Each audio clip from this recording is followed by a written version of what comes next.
dia a todos. Declaro aberta a 10ª sessão ordinária de julgamento da Turma Nacional de Uniformização de 2016.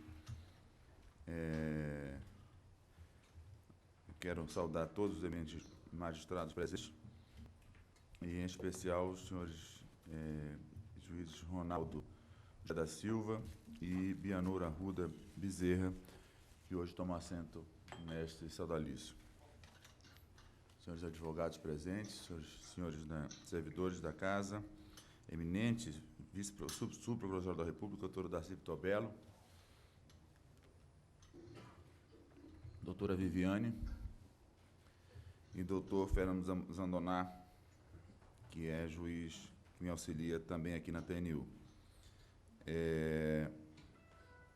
Eu quero determinar então a leitura da ata da sessão pretérita. Aos 20 dias do mês de outubro de 2016, às 8h30, na sede do Conselho da Justiça Federal, na cidade de Brasília, realizou-se a 9ª sessão ordinária da Turma Nacional de Uniformização dos Juizados Especiais Federais, sob a presidência do excelentíssimo senhor ministro Mauro Cândido. Participaram os excelentíssimos senhores juízes Boaventura João Andrade, Ângela Cristina Monteiro, Rui Costa Gonçalves, Frederico Killer, Gerson Luiz Rocha, Maria Lúcia Gomes de Souza, Gisele Sampaio, Fernando Moreira Gonçalves, Fábio César dos Santos Oliveira e Luísa Iquel Gamba. Não havendo nenhuma manifestação em contrário à aprovação da ata, eu declaro aprovada.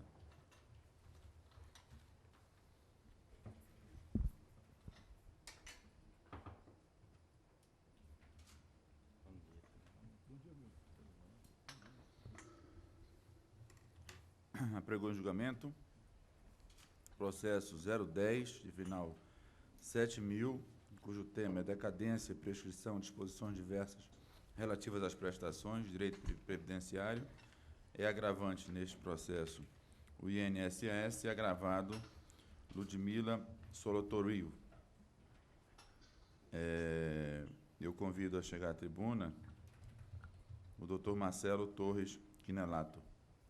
Doutor Marcelo, prazer em revê-lo. Ontem Vossa Excelência teve de se retirar. Foi retirado do meu processo. Porque eu só comuniquei na primeira sessão, quando você já tinha se retirado, mas foi avisado com antecedência. Foi avisado antes. O ministro perfeito. Agradeço, inclusive. Nada, não por isso. Vossa Excelência tem a palavra. Vossa Excelência dispensa a leitura do relatório? Dispensa. Tem a palavra, Vossa Excelência, tempo regimental. Senhor presidente, eminente juízes, senhora representante do Ministério Público, o que se discute nesse representativo é definir o termo inicial da decadência para revisar pensão por morte. Quer dizer, é saber a partir de quando flui o prazo de decadência e se esse prazo flui da concessão do benefício originário, que é a aposentadoria, ou do benefício derivado, que é a pensão. De plano, senhores juízes, o que nós tentamos é que a jurisprudência sobre o assunto não é pacífica. Existe uma orientação majoritária, que, no sentido de quantidade mesmo de decisões, no sentido oposto ao que defende o INSS, quer dizer, contando o prazo de decadência nesses casos a partir da pensão. Mas, e essa é a orientação que predomina na TNU, nas decisões mais recentes, e é a posição adotada pela segunda turma do STJ. Então, por essa orientação, que é contrária à tese do INSS, benefícios originário e derivado teriam prazos de decadência autônomos, e a razão para isso, o fundamento central, é o princípio da accionata. Muito bem. Mas há também, senhores juízes, entendimentos sintomáticos em sentido contrário dentro da TNU e dentro do STJ. No STJ foi proferida uma decisão colegiada da turma, ou melhor, na TNU foi proferida uma decisão colegiada na turma, relatada pelo juiz Douglas Camarinha, bastante recente, em que a tese do INSS foi acolhida. O relator traz uma fundamentação ampla, abrange a matéria por vários ângulos. Este processo é o 502.037817/2013, 404.7200. A par disso, há na TNU um representativo de controvérsia que trata agora de matéria análoga a desses autos, que é a contagem de decadência, mas tendo como benefício originário auxílio-doença e como benefício derivado a aposentadoria por invalidez. Neste representativo, contou-se o prazo de decadência a partir do benefício originário, como nós defendemos para o caso destes autos. Este representativo é o 500, 4459, 91, 2013, 44, 7101. E, no STJ, muito recentemente, a primeira turma dissentiu da segunda e acolheu a tese do INSS no caso específico desses autos. É o RESP 1.526.1526968, do ministro Kukina, primeira turma, julgado em agosto deste ano. E, no Supremo, embora largamente a maior parte das decisões seja no sentido de reputar a matéria infraconstitucional, há uma decisão monocrática do ministro Roberto Barroso, de agosto deste ano, em caso igual destes autos, contando o prazo decadencial do benefício originário, como nós defendemos. É o RE 963728. Conclusão, senhores juízes. Há na TNU uma orientação dominante contrária à tese que nós defendemos, mas há substanciais decisões em contrário, ainda minoritárias, e no STJ, o que rigorosamente se pode dizer é que as duas turmas competentes para a matéria previdenciária estão hoje divididas sobre a matéria. Nesses acórdãos que nós estamos invocando em favor da nossa tese, a fundamentação central, em síntese, é a seguinte. Por exemplo, o ministro Kukina, neste RESP que nós aqui invocamos, diz o seguinte, acolhendo a tese do INSS. Embora o pedido seja de revisão da pensão por morte, o que pretende a autora, na verdade, é revisar a renda mensal inicial da aposentadoria ensejadora da pensão. Então, se algum equívoco administrativo houve, isso ocorreu por ocasião da concessão da pretérita aposentadoria. São as palavras do ministro Kukina. Neste representativo julgado pela TNU, que tratou de auxílio-doença e aposentadoria por invalidez, esse julgado ele adota como ratio decidendi vários outros precedentes da TNU que caminharam nesse sentido, compondo ainda uma corrente minoritária, e incorpora essas decisões na sua ratio decidendi. E aí disse neste representativo o seguinte: o critério para identificação do termo inicial do prazo de decadência deve vincular-se ao momento em que houve a lesão ao direito pleiteado, ainda que tal lesão prolongue seus efeitos sobre o benefício superveniente. E aí o julgado mais adiante, e a ideia do julgado, faz a distinção que nós sustentamos ser a fundamental aqui. A distinção é a seguinte: para se saber o termo inicial da decadência nesse caso, o parâmetro a se observar é a postulação feita pela parte, o ato que ela quer impugnar, o ato que ela quer destruir. Então, e aí é o raciocínio do julgado. Por exemplo, se na petição inicial se diz que o benefício derivado não corresponde a 100% do salário de benefício do benefício originário, o que se aponta é uma falha ou uma lesão na concessão do benefício derivado, contando-se a partir daí a decadência. Mas, se o que se aponta na inicial é um erro no cálculo da renda mensal inicial do benefício originário, o que se aponta é um equívoco ou uma lesão ocorrida neste benefício originário, contando-se daí, então, o prazo decadencial. Nós sustentamos, senhores juízes, respeitosamente, que essa tese, o que nós sustentamos é que ela é superior à tese contrária, porque a tese contrária se baseia no princípio da accionata, não é? Bom, rigorosamente, o princípio da accionata, que trata da prescrição, o que ele preconiza é que o prazo prescricional se conta da lesão ao direito. Então, se esse princípio for aplicado ao caso, o que nós entendemos é que a tese do INSS talvez deva ser acolhida, porque o objeto da revisional da pensão por morte é rever o ato concessório do benefício originário, da aposentadoria. E é precisamente o que a autora pede no caso concreto nesses autos. O que a autora questiona nesses autos é o fato do benefício originário ter sido calculado, pela fórmula anterior à Lei 8.213. Lá que houve o erro. E é assim, e na maior parte das vezes será assim, porque, como se sabe, a pensão por morte será calculada no valor da aposentadoria, como preconiza o artigo 75 da Lei 8.213. Além disso, é preciso lembrar que a pensão por morte é um benefício construído pela força de trabalho do instituidor. Tanto é assim que, para ter o direito à pensão por morte, dispensa-se esse titular de carência, como preconiza o artigo 26, inciso 1º da Lei Previdenciária. Então, em síntese, senhores juízes, o que nós tentamos é que a pensão por morte é um benefício, sim, autônomo, mas a sua graduação econômica está nas mãos do instituidor, das suas contribuições, das suas ações e também das suas omissões. Essa é a tese, presidente, que nós defendemos, que se conte a decadência do benefício originário e se decrete, então, a decadência no caso dos autos. Mas, senhor presidente, nós trazemos aqui algo que nos memoriais que integramos a Vossas Excelências é o que nós chamamos de tese alternativa, para o caso exclusivamente da nossa tese principal não ser acolhida. E essa tese propõe uma limitação caso sejamos vencidos quanto à decadência. Essa limitação não foi pedida no incidente suscitado pelo INSS, que agora está sendo julgado. Então, a turma pode até considerar isso que estamos trazendo uma inovação inoportuna e incabível agora.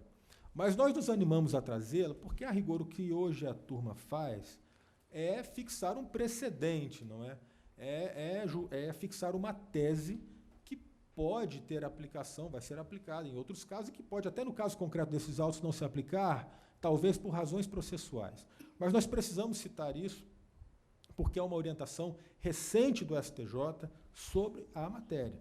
E a limitação que nós propomos tem fundamento no RESP 1488669, da segunda turma, ministro Herman Benjamin, divulgada agora em outubro deste ano, e é a seguinte. Tem chegado ao STJ duas situações que merecem o descrime, para melhor identificação. A primeira é o caso em que o pensionista pede a alteração do valor da pensão sem pleitear pagamento de diferenças da aposentadoria. E a segunda ocorre quando o pensionista pede, além das diferenças da pensão, também as diferenças da aposentadoria. E aí prossegue Sua Excelência, ministro Herman, no voto. Não pode persistir o direito ao recebimento das diferenças do benefício antecessor da aposentadoria, porque o pensionista está pleiteando direito alheio e não direito próprio. Essa orientação se aplica ao caso dos autos, porque aqui, no caso dos autos, a autora propôs a ação em 2010, e pleiteou o pagamento retroativo limitado apenas pela prescrição quinquenal. Ocorre que a pensão por morte foi concedida à autora apenas 2 anos antes, em 2008. Portanto, não se poderia pedir, segundo a orientação do STJ mais recente, o retroativo que vem atrás desse ano de 2008, quando a pensão por morte foi titularizada. Em conclusão, nós pedimos provimento ao recurso para que se fixe a tese segundo a qual operou-se a decadência no caso, porque contada teve como termo inicial o benefício originário. Se esse não for o entendimento, que a turma diga expressamente que são devidas apenas as diferenças relativas à pensão que foi concedida em 2008. Obrigado, presidente. Agradeço a Vossa Excelência e encaminho a palavra ao eminente relator, doutor Boaventura. Bom dia, senhor presidente, também aos demais pares e demais presentes. Senhor presidente, atento às razões defendidas da tribuna, bem como ao teor dos memoriais, a questão de fundo, efetivamente, esta turma nacional tem jurisprudência dominante no sentido de que o termo inicial para a contagem do prazo decadencial segundo o princípio da accionata, o qual mutatis mutandis, o prazo prescricional / decadencial somente tem início com a violação do correspondente direito já adquirido, não se verifica quanto ao pensionista, cuja relação jurídica somente tem início com a instauração do regime jurídico inaugurado com o óbito do segurado instituidor, circunstância configuradora de direito autônomo a partir da DIB, data de início do benefício de pensão por morte, consoante, dentre outros, o PDLF 5.419, 21/2013, da relatoria do juiz federal Ronaldo José da Silva, publicado em 18/3/2016.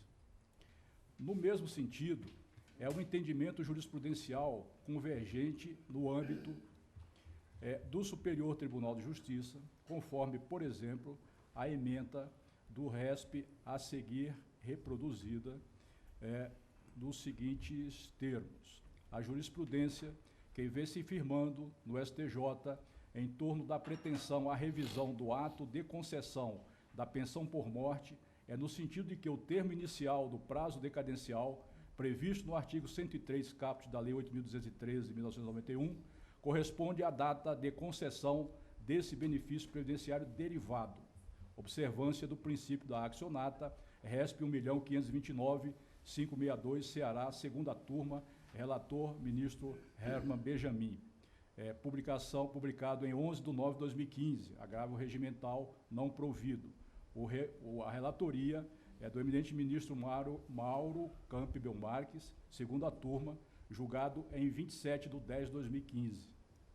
Pois bem, tenha-se em conta que o direito na revisão da renda mensal inicial do benefício de aposentadoria por tempo de contribuição com DIB em 1/1/1981, anterior, portanto, à vigência da medida provisória 1523 de 1997, também nele incide a decadência, conforme assentado pelo Supremo Tribunal Federal no RS 626.489, com repercussão geral reconhecida, relator ministro Luiz Roberto Barroso, julgamento em 16/10/2013, quando ficou assentado em verbis, aspas, o fato de que ao tempo da concessão não havia limite temporal para futuro pedido de revisão, não quer dizer que o segurado tenha direito adquirido a que tal prazo nunca venha a ser estabelecido, fecha aspas. Assim colocado, dado que o benefício concedido ao segurado instituidor da pensão teve início em 1/1/1981, a IAMP 1523-9 é de 27 de junho de 1997, no dia 27/6/2007, foi completado o prazo de 10 anos previsto no artigo 103 da Lei 8.213, cuja constitucionalidade foi reconhecida pelo STF. Já o benefício de pensão por morte foi concedido à recorrida a partir de 14/12/2008, data do início do benefício. Portanto, após o benefício originário ser alcançado pela decadência quanto ao direito de o instituidor pleitear a revisão da RMI do benefício da aposentadoria por tempo de contribuição. Questão que se coloca, considerando que para a pensionista a jurisprudência reconhece a presença de direito autônomo, estaria ela submetida aos efeitos da decadência que fulminou o direito não exercido pelo segurado instituidor em vida? A resposta passa inicialmente pela leitura acerca do conceito de acessório e principal. O Código Civil dispõe no artigo 92: principal é o bem que existe sobre si, abstrata ou concretamente. Acessório, aquele cuja existência supõe a do principal. Repise-se, acessório, aquele cuja existência supõe a do principal. Tal cenário, à guisa de reflexão e a despeito da regra do artigo 112 da Lei 8.213, respeitosamente, se nem mesmo uma lei revogada pode, em regra, ter seus efeitos restaurados quando a lei revogadora perde a vigência, artigo 2º, parágrafo 3º da Lei de Introdução às Normas do Direito Brasileiro, mutatis mutandis, após o direito do instituidor ser fulminado pela decadência, não parece juridicamente rígido que o direito acessório ou derivado, decorrido o prazo legal decadencial, tenha a condição jurígena de fazer ressurgir o direito material principal originário, extinto pela indiscutível decadência, mercê da maximização da força da reconhecida autonomia da pessoa legitimada derivada. Todavia, a jurisprudência majoritária, conforme destacado da tribuna, do Egrégio Superior Tribunal de Justiça, segunda turma, na linha de diversos precedentes, como no embargo de declaração, no agravo regimental e do RESP 1.488.669 do Rio Grande do Sul, relator para o acórdão, ministro Herman, publicação em 7/10/2016, elucida a questão ao reafirmar a legitimidade autônoma e submetida à contagem de prazo decadencial a partir do ato concessório da pensão por morte isoladamente. Como corolário, sedimentou elucidativo e didático aresto, no sentido de que, embora a decadência incida sobre o direito não exercitado pelo segurado instituidor em vida, impeça a pensionista em nome próprio superar os efeitos da decadência para a percepção de diferenças não pagas ao instituidor, na hipótese de o direito específico não ter sido alcançado pela decadência. Assim, fará jus à revisão da pensão, de modo a se beneficiar da repercussão financeira da revisão não efetivada em proveito direto do segurado instituidor da pensão, limitada, portanto, ao direito próprio da pensionista. Por sua vez, o entendimento adotado no acórdão de origem é o mesmo sedimentado pelo STJ na jurisprudência majoritária já aludida. Registre-se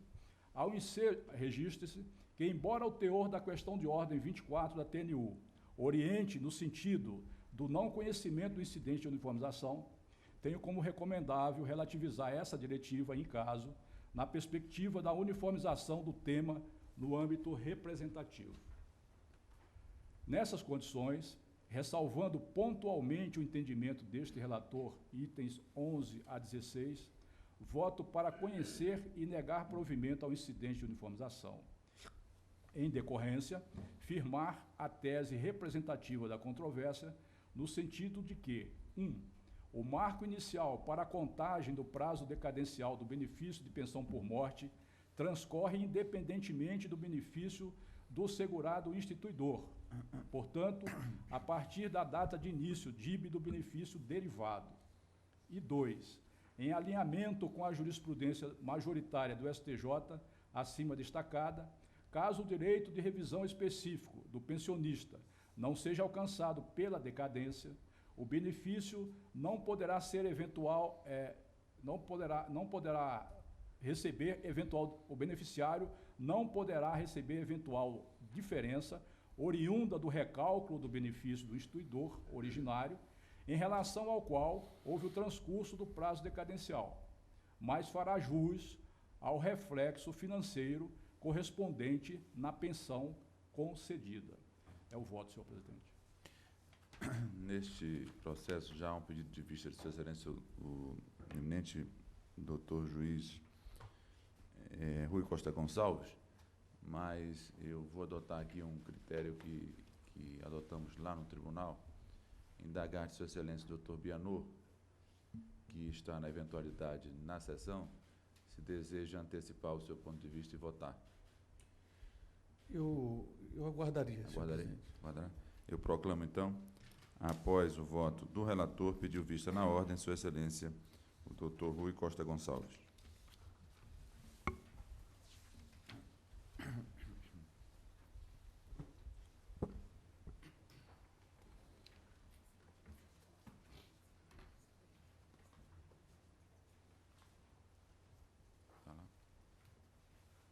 Eu aprego em julgamento agora, de relatoria do eminente doutor Fábio César Santos Oliveira, o processo 252-2010, final 572-7.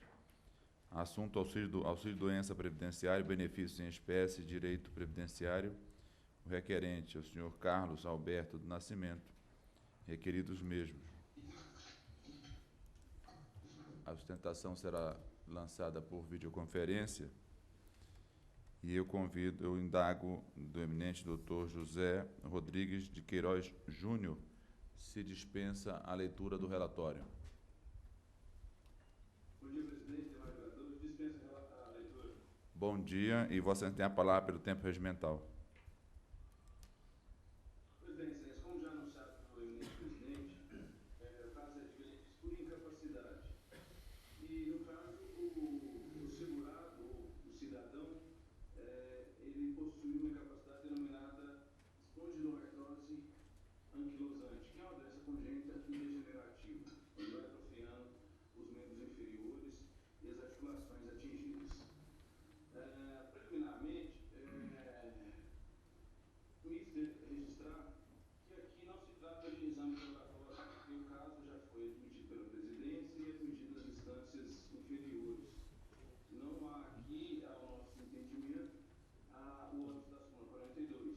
E, na pior das hipóteses, haveria sim uma readequação de fato com relação à lei de jurisprudência, o que no máximo incidiria a questão de ordem número 20, pela devolução do feito para a adequação. No caso, houve demonstração de divergência, o pré-questionamento restou atendido, e a discussão aqui central é sobre a qualidade de segurado do fora recorrente. Pois bem, no mérito aqui, então, já adentrando, o laudo fixou a incapacidade em folhas 32, 34, quesitos 6 a 8, entre 88 e 89. E ele registra a piora e a progressão dessa incapacidade, as folhas 32, os quesitos número 6 a 8. Pois bem, as últimas contribuições foram em janeiro de 88. E aqui também há de ser aplicado o período de graça de 24 meses, onde é mantida a qualidade de segurado, como os senhores bem conhecem, a legislação previdenciária. E projetando esse período de graça, tem-se que em janeiro de 90, 24 meses depois, mostra-se compatível a fixação da incapacidade de 88 e 89, delineada no laudo pericial.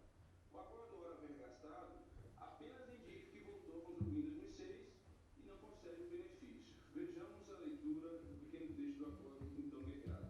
De acordo com o laudo médico, pode-se concluir que a doença e a incapacidade que acomete o autor é anterior ao seu ingresso no RGPS, pois seu último vínculo empregatício se encerrou em janeiro de 88. E o autor só voltou a contribuir como contribuinte individual em 2006, quando já havia a doença incapacitante. Notem bem que o acordo, então, guerreado não aplica a legislação aplicável, que é, no caso, o artigo 42, parágrafo 2º, que permite a exceção do agravamento da doença, que no caso é congênita e progressiva, notadamente por ser uma espondiloartrose anquilosante, né? E isso está em contradição com a corda paradigma em que usamos um trecho, que é o seguinte: houve agravamento da doença que incapacitou a autora, tanto que a perícia médica da autarquia previdenciária, por ocasião do requerimento administrativo realizado em 2012, fixou na limite de incapacidade em 2002. Né? E mais, o que evidencia mais que houve agravamento é a existência de algumas contribuições e alguns requerimentos administrativos, permitindo a concessão do benefício de aposentadoria por validez, com fundamento nos seus artigos 42, parágrafo 2º da Lei 813. Notem bem, excelências, que ainda, por ser uma doença degenerativa grave, ela está isenta de carência, conforme o bem conhecido artigo 26, inciso 2 do plano de benefício. E o acordo também não pondera essa questão da isenção, né? Ele não menciona, ele é bastante sucinto, apesar de ter havido embargos à época, né, da prolação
Agradeço a Vossa Excelência.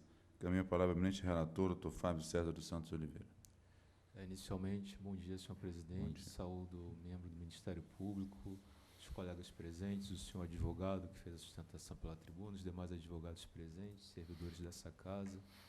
E no presente processo, senhor presidente, a parte autora interpõe agravo contra a decisão do excelentíssimo juiz presidente da turma recursal da subseção judiciária de Uberlândia, que não admitiu o pedido de uniformização porque o requerimento visava a nova apreciação de questão fática incidida na espécie enunciado 42.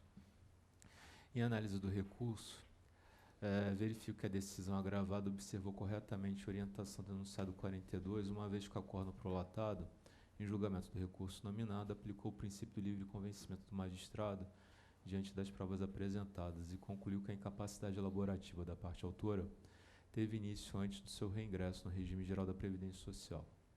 Ademais, o acórdão impugnado, com base do laudo do perito judicial, afirmou que não existiu hipótese de agravamento da doença, mas de configuração de incapacidade elaborativa antes do reingresso no RGPS.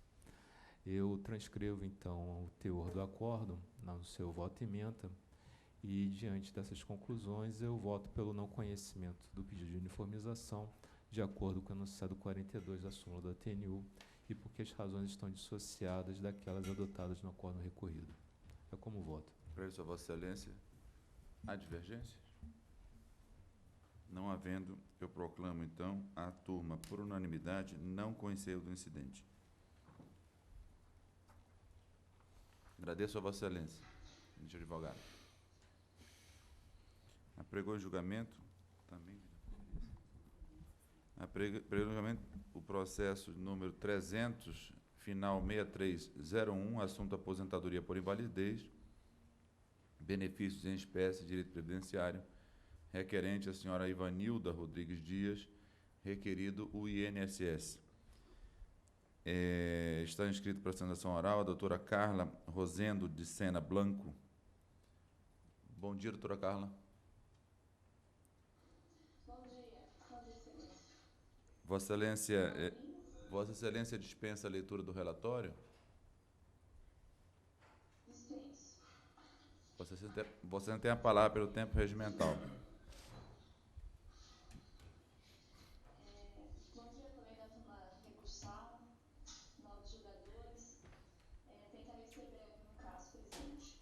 Trata-se de uma ação de restabelecimento de auxílio-doença, conversão em aposentadoria por invalidez, em que o recorrente requereu junto ao INSS auxílio-doença que foi concedido do período de 13/3/2000 a 28/3/2000. E, novamente, ela requereu e foi concedido o benefício de 3/5/2002 a 18/2/2005. Tendo em vista a gestação indevida, foi proposta ação junto ao Juizado Especial Federal de Osasco. Destaca-se que a recorrente ela tem oitava série, o trabalho habitual dela é braçal, ela é auxiliar de limpeza, auxiliar de serviços gerais e possui a enfermidade de lombocetalgia, decorrente de síndrome miofacial, região lombo-sacra, com radiação membros inferiores. Assim foi designada uma perícia ortopédica em 30/9/2005, em que foi constatada a incapacidade laborativa com reavaliação a partir de 30/3/2006, fixando a data da incapacidade em 2002. Assim, em vez de, no sentenciamento, o juiz Nesse aqui? esqueci a palavra, remeteu o processo para o Juizado Especial de São Paulo. E, nesse inteirinho, a juíza determinou não realização de perícia médica.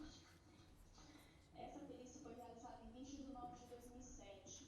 Nessa perícia, o perito constatou novamente incapacidade, porém, nesse momento, ele considerou a incapacidade pelo ombro e fixou a incapacidade em 18/9/2007, data da ultrassonografia. Veio no sentenciamento, a juíza julgou improcedente essa demanda. Ela alegou que, considerando que o último vínculo trabalhista da autora encerra-se em 3/7/2001 e que estiver em gozo de na data fixada como termo inicial da incapacidade pela médica judicial, a autora não mantinha a qualidade assegurada.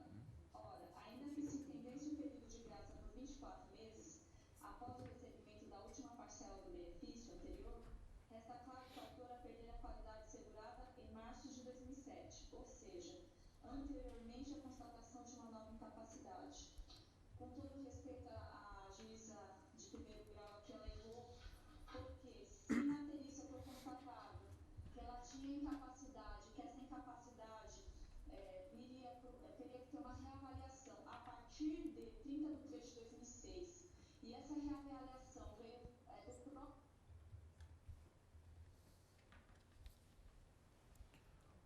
Um minuto só, doutora. Um minuto só.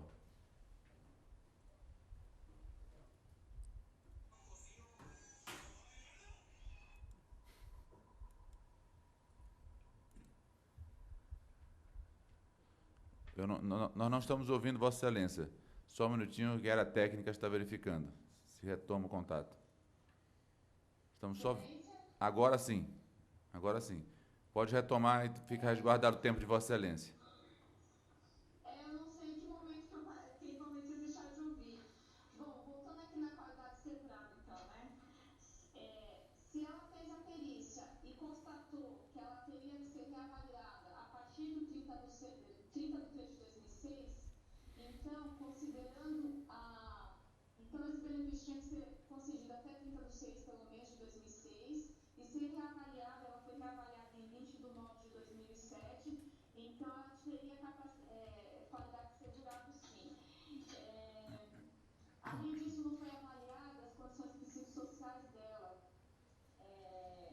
que seria a baixa escolaridade, a baixa instrução, o seu serviço braçal e a sua enfermidade. Isso em dissonância com jurisprudência dominante do STJ, em que nós trouxemos como paradigmas aqui, em que eu vou ler aqui só um pedaço dessa licença, o agravo regimental improvido 283029, de relatoria do ministro Humberto Martins, da segunda turma, de 15 de 4 de 2013. É firme entendimento dessa Corte de Justiça que a concessão da aposentadoria por invalidez deve considerar, além dos elementos previstos no artigo 42 da Lei 8.203/91, os aspectos socioeconômicos, profissionais e culturais do segurado, ainda que o laudo pericial apenas tenha concluído pela incapacidade parcial para o trabalho. Ao que tudo indica, aqui no presente caso aqui da jurisprudência, ao que tudo indica, o autor deixou de trabalhar em razão de problemas de saúde, o que é confortado pelas provas documentais nos autos e pela concessão de benefício por incapacidade no momento anterior, entre 6 de 6 de 2005 e 26 de 1 de 2007. Assim, não há de se falar em perda de condição de segurado, visto que podemos considerar que o autor encontra-se incapaz desde a cessação de seu auxílio-doença em 26 de 1 de 2007, portanto, tendo por preenchido os requisitos de carência e condição de segurada da parte autora. Como visto, há impedimento parcial e permanente ao labor para a aferição do grau e do prognóstico da incapacidade. Reforça-se devem ser levadas em conta as condições pessoais do autor, habilitação profissional, grau de instrução e de realidade do mercado de trabalho atual. Trata-se de pessoa com 55 anos, com baixa instrução e com profissão de pedreiro autônomo, o que permite se conclua pela simples possibilidade de realização para o desempenho de atividades mais leves com fator apto a negar a existência da incapacidade total. Aqui, só para concluir, excelências, ela ficou afastada de 2002 a 2005, o laudo pericial continuou essa incapacidade, foi verificada essa incapacidade com reavaliação a partir de 6 meses, que daria a partir de março de 2006. Em setembro de 2007, ela passou por uma nova reavaliação por perito judicial, que atestou uma nova enfermidade, que ela teria que ser reavaliada a partir de 3 meses. No entanto, ela possuía qualidade assegurada, esse benefício foi indeferido, em dissonância com as provas carreadas nos autos, em dissonância com a jurisprudência do STJ. Assim, requeiro a procedência, o provimento do nosso recurso, e que seja adequado o caso concreto à jurisprudência do STJ. Peço provimento ao recurso. Obrigada. Agradeço a Vossa Excelência, doutora Carla. Encaminho a palavra ao doutor Ronaldo José da Silva. Tem a palavra, Vossa Inicialmente, Excelência. bom dia, senhor presidente. Bom dia. Saúdo, cumprimento Vossa Excelência, ilustre representante do Ministério Público Federal, nobres pares, senhores advogados, servidores da casa. Também faço um cumprimento especial à nobre advogada que sustentou na tribuna esta manhã. E antes de iniciar o voto, senhor presidente, gostaria de agradecer a acolhida, como é a primeira vez que tenho a palavra nesta corte, e dizer da minha emoção e do compromisso, tanto pessoal quanto para com essa corte, embora já tenha composto na condição de suplente na composição anterior. Eu sempre digo às pessoas com quem converso que compor a TNU é uma missão nobre, árdua, porque são muitos processos, e também prazerosa, porque aqui nós convivemos com colegas do mais alto gabarito, conhecimento jurídico, e além de pessoas afáveis. Então, gostaria de externar e registrar essa minha manifestação. E, com relação ao voto, senhor presidente, é que até pela sustentação oral da fala da nobre advogada, e do qual transcrevo também trecho da peça recursal, onde está a questão principal aqui do objeto do recurso, a parte recorrente ela se insurge quanto a aspectos fáticos probatórios, notadamente o laudo pericial, onde foi assentada a sua condição e, a partir daí, houve a negativa do direito ao benefício. Então, me parece que aqui, para que se possa reavaliar essa situação, nós teríamos que fazer uma incursão no material fático probatório dos autos, um reexame da prova produzida, o que é vedado pela súmula 42 da nossa corte aqui de julgamento, que diz o seguinte: não se conhece de incidente de uniformização que implique em reexame de matéria de fato. É o caso dos autos, então, eu, ante o exposto, não conheço do presente pedido de uniformização. É como voto, senhor presidente. Há uma indicação de pedido de vista de Sua Excelência, o doutor Rui Costa Gonçalves. Eu torno a indagar de Sua Excelência, doutor Bianor, se aguarda ou votará na ordem, já que Vossa Excelência... Eu aguardo. Aguardará também? Eu proclamo, então, até aqui, não se conheceu do incidente de uniformização nos termos do voto do relator, pediu vista antecipada a Sua Excelência, o doutor Rui Costa Gonçalves. Aguardam as demais senhoras e senhores membros da turma.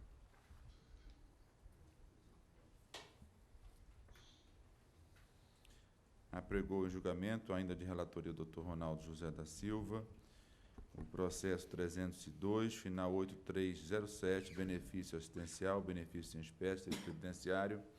Valdeci Isaac de Oliveira é o recorrente, requerido o INSS.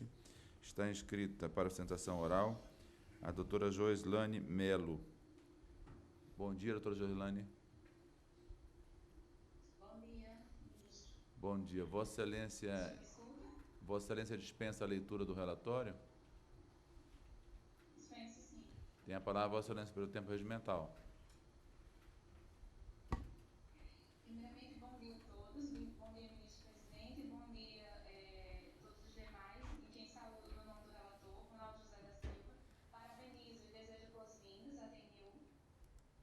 Essa ação é um pedido de concessão de amparo assistencial, que a priori foi julgada procedente pelo magistrado de primeiro grau, tendo sido determinada a concessão do benefício assistencial desde a DR, em 6 de agosto de 2013.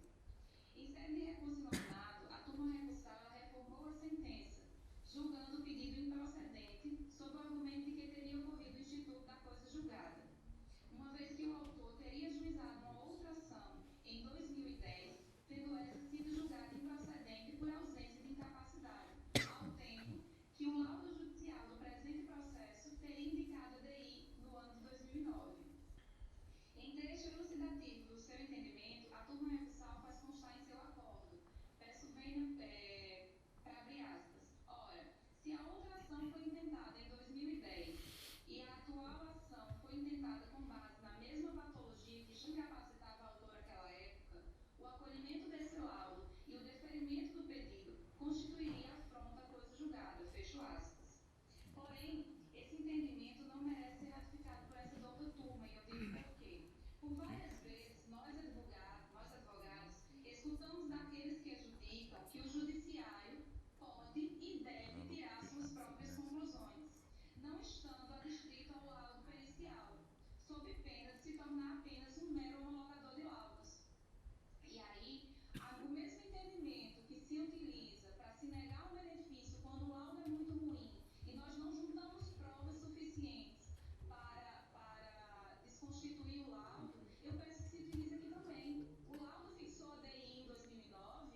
Agradeço a Vossa Excelência, doutora José. Agradeço a atenção. Tem a palavra o eminente relator, doutor Ronaldo José da Silva.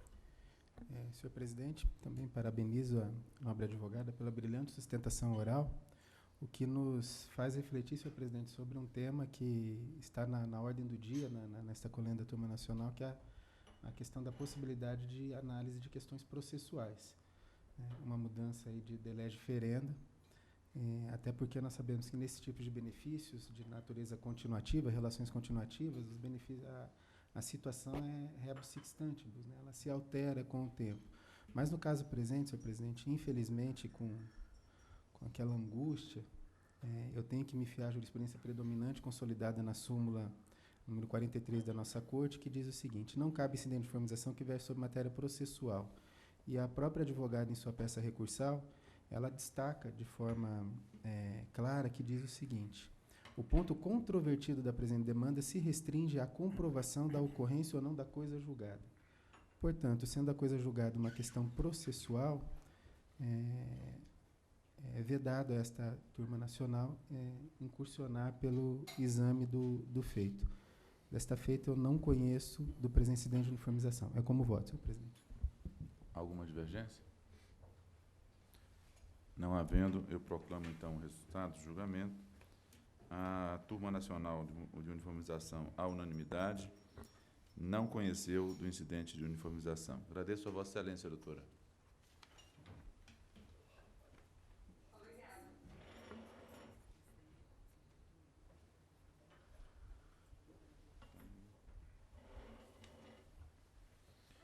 Eu apregoo em julgamento conjunto, então, os dois processos, o 196 e o 198, ambos final 7100, mesmo tema, gratificação de incentivos, sistema remuneratório e benefícios, servidor público civil, direito administrativo e outras matérias de direito público, requerente à União, requerido Paulo Riva Bolognese, no 198, e no 196, requerente também a União e requerido a doutora Carla Portela Vargas de Castro. Já está na tribuna a Sua Excelência, doutor Hugo Moraes. Bom dia, Vossa Excelência. Bom dia, Excelência. Doutor Hugo, eu vou encaminhar a palavra à eminente relatora, doutora Maria Lúcia Gomes de Souza, já que Sua Excelência, até aqui, no que está sendo acompanhada por todos os membros da turma, vota em sentido favorável ao pleito de Vossa Excelência, que Vossa Excelência representa.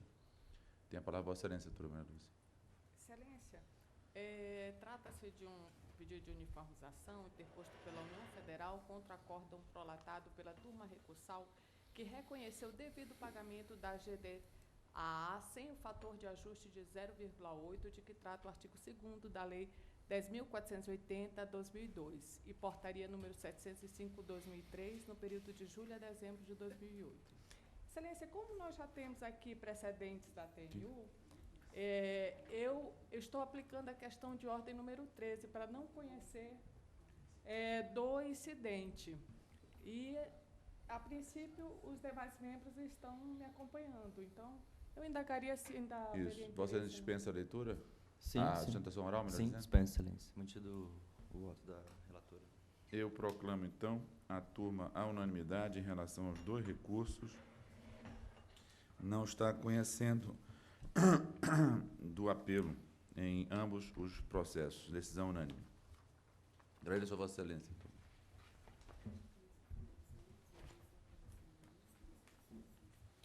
Ficam aprovados, julgados, portanto, nos termos dos votos dos relatores, 362 processos da lista. A próxima sessão está aprazada para o dia 15 de dezembro, às 8h30, neste mesmo local. Eu indago de Vossas Excelências se desejam fazer alguma manifestação antes do encerramento. Presidente, Pois não, doutor Rui. é só uma ponderação, na verdade, com relação a este horário. Por não.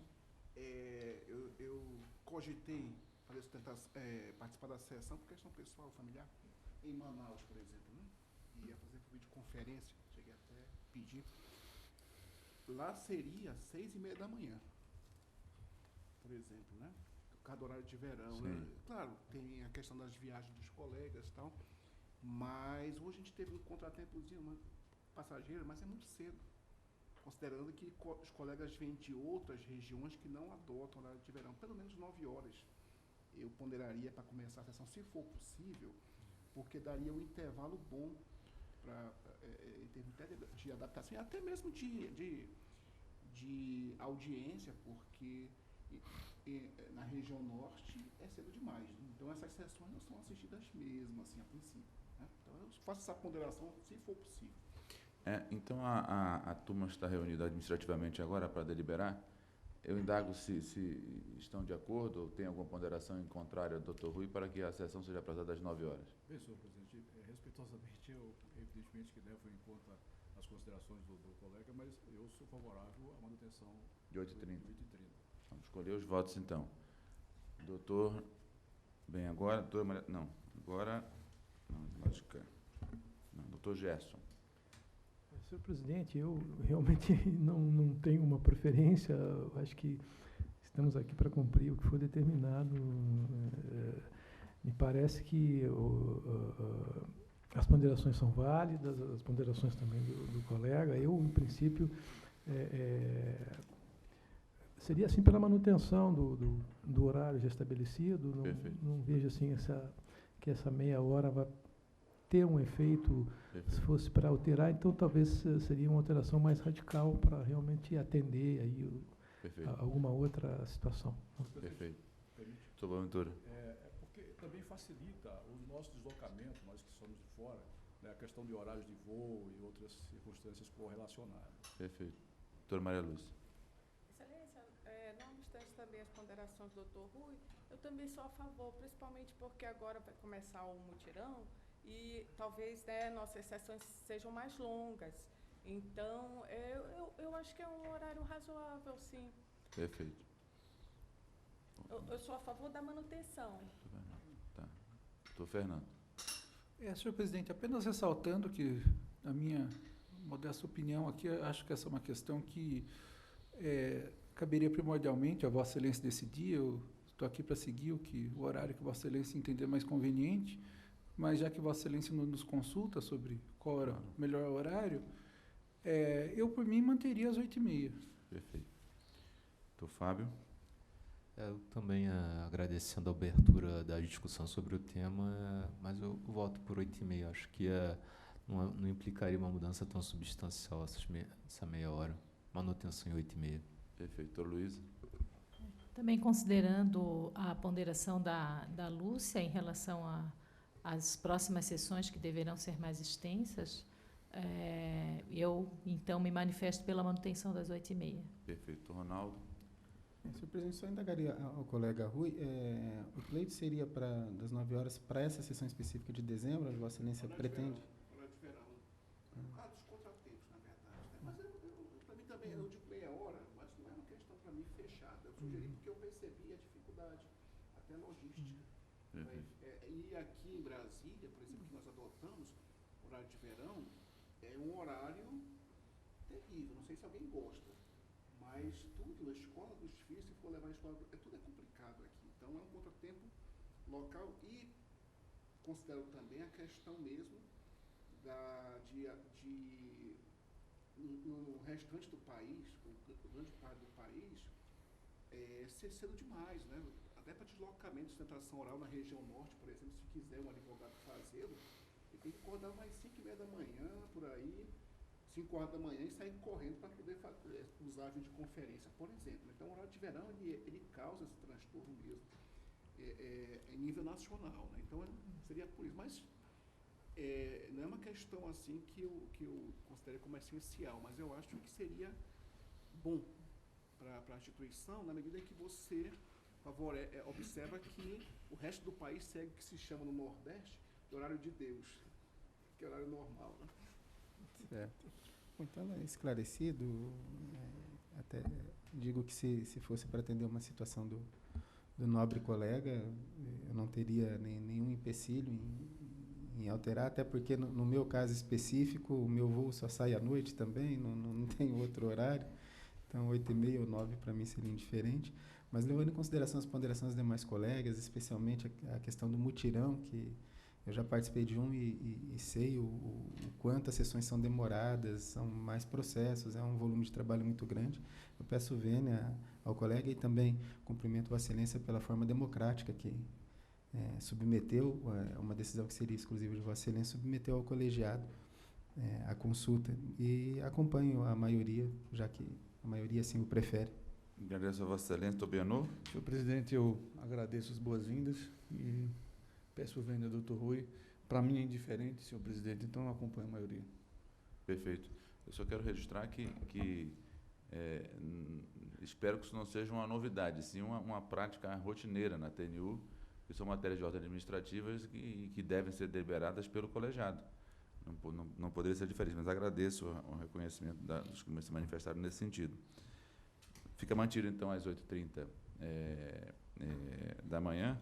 A ponderação que faço, doutor Rui, em adição ao que foi colocado aqui, é que na eventualidade de termos uma ocorrência de algum advogado ou procurador que atue no norte do país em ter acesso à sessão ou a praticar o ato processual, sustentação oral, por exemplo, isso aí será reavaliado pela turma. Perfeito?